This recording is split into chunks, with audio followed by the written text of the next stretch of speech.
مسجد اقصی یروشلم کے پرانے شہر میں مسجد اقصی کے احاطے میں مرکزی اجتماعی مسجد یا نماز کا حال ہے۔ بعض ذرائع میں عمارت کا نام مسجد اقصی بھی ہے، لیکن یہ نام بنیادی طور پر اس پورے احاطے پر لاگو ہوتا ہے جس میں عمارت بیٹھی ہے، جسے خود مسجد اقصی بھی کہا جاتا ہے۔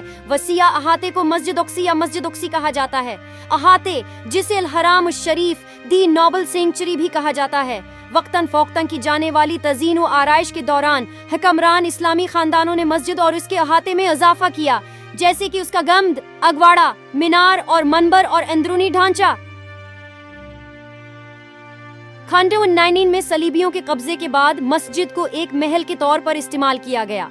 یہ نائٹس ٹیمپلر کے مذہبی آرڈر کا ہیڈ کوارٹر بھی تھا۔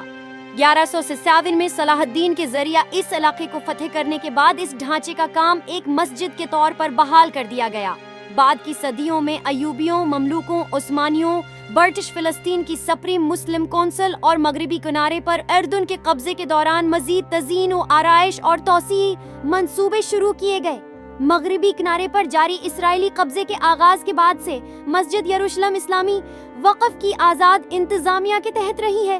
الاقصی مسجد الاقصی کے احاطے کے ایک حصے کے طور پر یہودیت اور عیسائیت کے مختلف تاریخی اور مقدس مقامات کے قریب واقع ہے، خاص طور پر یروشلم کے مندر کے۔ نتیجتاً یہ پورا علاقہ جغرافیائی سیاسی لحاظ سے انتہائی اہمیت کا حامل رہا ہے اور یہ اسرائیلی فلسطینی تنازع میں ایک بنیادی فلیش پوائنٹ رہا ہے۔